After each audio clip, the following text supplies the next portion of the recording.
Hey everybody, and thanks for staying. For those of us who are here, I promise to make this worthwhile. I'm going to share some industry secrets with you guys. And so I'm going to take you on a crazy journey of how I created my own Gartner category and how you can do it too. And it's not as expensive or crazy as you think. But raise of hands, which of you in the audience are thinking of either creating your own category or are planning to do it in the near future? Anybody? Good. So here's what the experts have to say. Everyone says, don't do it. It's a terrible idea. It's a waste of time. Including this guy over here. Anybody know this company called Gong?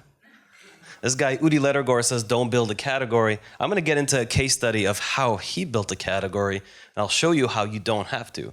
But there might be a point over here of not creating a category if your business actually fits perfectly into something existing, which was the case for me in my previous positions. I worked at 2 companies in the past, both of who have done successful exits, and I was actually able to convince analysts, because I fit perfectly into OT security, for instance. I was able to explain that my solution's better than Microsoft and Cisco and Kaspersky and Armis and a couple of other these big unicorn companies. And this is something that you guys can do as well. That's not the topic of today's talk, but it's definitely possible. My real question is, what if you're in a company or you're doing some business that there is no defined category for, and it's just not possible to fit into any other category? And so when I approached Gartner and said, hey, we invented this new kind of technology and blah, blah, blah, Gartner said, well, we're very sorry. You're small. You're not really relevant. Fit into one of our categories and best of luck. Don't waste your time. You can't do it. And this is also what happened with Gong.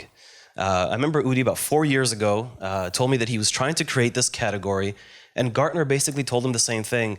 What's revenue intelligence? No one ever heard of you. No one cares about you. And they said, you know what? Screw these guys.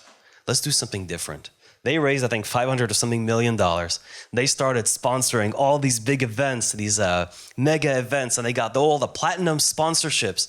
And then they did ads in the Super Bowl, and they put like billboards all across San Francisco, and they got wrapped cars, and they did some stuff with the Golden State Warriors. They put their logo on the floor over there. They went crazy. And what happened was a lot of companies started taking notice for this company. They started getting lots of customers. They started bringing in lots of business, the talented people they are. And then Gartner had to stick their tail between their legs and create a category for them. This was published in 2021, which was about 3 years ago. Market Guide for Revenue Intelligence. Gartner had no choice. They basically took their arm and twisted it behind their back. My problem is I am definitely not as talented as these guys, and I also don't have any budget. And so when Gartner told me the same thing, oh yeah, you're irrelevant, try to fit into one of our categories, and I said, I am not sticking myself as a square peg into a round hole. Let's do something different. Anyone here play Mortal Kombat as kids? Anybody? There we go. Remember when Shao Kahn says, choose your destiny? This is basically what you need to do. I said, you know what? I'll become the analyst. I'll become the dragon. What I did was, I had my product marketing person go ahead and put together a list of each company that can potentially be a competitor. And we had a nice long list of like 15 companies, but we only focused on the top 8 of the same people who are building the same technology, going to our ICP, which was the CISO, and we did tremendous amount of research just on those people. Putting this all together took us about 2 months of compiling those companies. But then what we did was, come on, we did a SWOT analysis. We hired 2 very high level people from our company. They were actually board members, they were external to the company, and we rolled up our sleeves and we got dirty. We started going to all of our competitors' websites. We reviewed all their messaging. We got demos to each of their products. We got pricing for each of their products. We understood in and out what every single company has to offer, and we wrote everything down. We did this to be true to ourselves. This was not done for analysts. This was done for our investors. But of course, as a marketing person, you got to leverage that data. And so we wrote down all the strengths that we had. How do we beat all those companies? And then we actually wrote down what our weaknesses are. Come on. What our weaknesses are. Where are we actually going to lose versus these competitors? Then we looked about opportunities. What opportunities do we have against these competitors in the market? We wrote everything down, whether we have a lot of good customers or we have a services background or the product. And of course, we wrote down the threats that we have. We have threats like lack of funding, like I mentioned before. Some of these companies raised $15, $20, $30, $50 million. We are still trying to raise that seed money. Or now that we're moving on from Holistic Cyber to Sage Cyber, they were two companies who split. We don't have any brand awareness because no one knows this new company. And also, what if some of those companies are really easy to implement and ours takes a long time because it's still a baby product? We wrote down all of these things and we were very open and very honest with ourselves. Then I took this information and I shared it with Gartner. I shared it with over 20 analysts. We identified analysts who are either covering some of those other categories that were close to us, or some other analysts who we identified would be important, and we got their feedback. We wanted to know what they thought. Are there places that they would be searching that we missed? And we went ahead and we continued compiling information, and basically we did all of their work and served it to them on a golden platter, which took us about 5 months. So definitely not sexy work, but work that needed to be done regardless. And then we all had this eureka moment, like all these other people here mentioned. We found 2 analysts who thought, hey, these guys might be onto something. And so we came up with a name for the category, but we spoon-fed it to the analysts to the point where they thought it was their idea. And once we heard the analyst saying the name, like, oh my God, that's perfect. That's such a good idea. And then when they felt that it was their idea, they promoted it within Gartner. And the results are, we actually were able to put together a category. So once we got this category, it's called Cyber Defense Planning and Optimization, or CDPO. I didn't bore you with the details because nobody cares. But what's important was they mentioned each and every one of those companies. There are actually 8 here and 2 others which they added. I just blur them out because I might have some competitors here and I don't want to piss anybody off, but you're welcome. But what happened was they got into this new report by Gartner, and the results were everybody started making a lot of noise about this category they never heard of. All of a sudden, we have this press release, yeah, we're mentioned in this category. And we had 2 companies competing for pay-for-play awards for, yeah, we're the best in this category. And then, a paradigm shift. And there's so many of them. I just did 2 pages.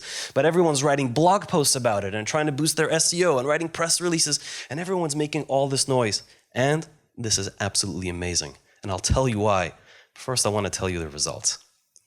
So, little sad story. This whole funding round was supposed to start on the 2nd week of October. And as we understand, the 7th of October happened and we were not able to raise funds. And for about 2 months, my CEO was trying to get after every single VC saying, hey, listen, we have this great product. And nobody cares. Everyone's like, sorry, it's a little dangerous. We don't want to invest. It's a risk. And that was a problem. But then when this document came out in November, 2 months later, we started sending this document to the investors.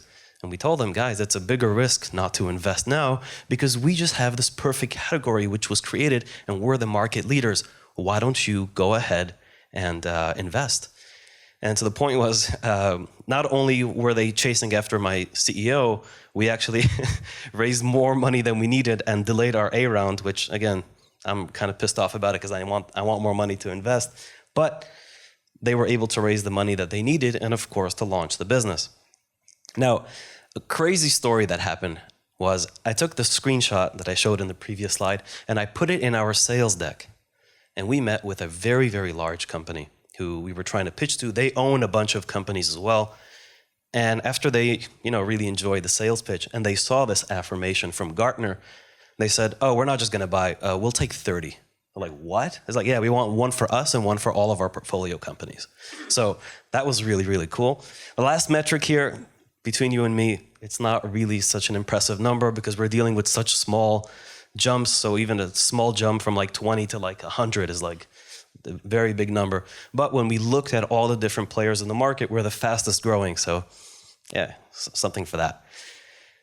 And so we'll end with this, that it's okay to let your competition win. Why? Sharon, you said this, right? You got to piggyback off of their success. I don't have a lot of money to educate the market, but my competitors who raise a shit ton of money, well, guess what? They're educating the market. And they're also going to get some customers, which is great, because when they're tired of their crappy product, they'll come to me. I'm the market leader. So they'll come to me.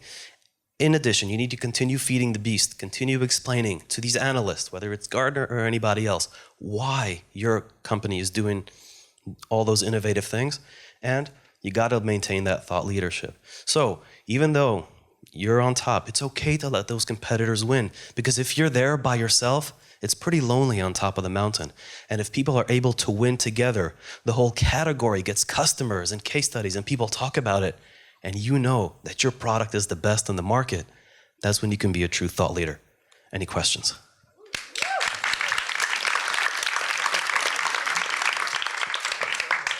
You did that in record speed, Michael. I'm very impressed.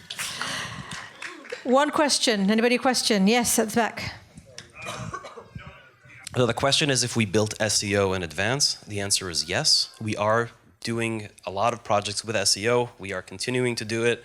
Even though it's a small company with limited budget, SEO always was top of mind. We did start with Envy, so kudos to you. We are working with somebody else now, but it doesn't matter. They were here with us from the beginning of time. But yes, it's super important, and don't give up on it.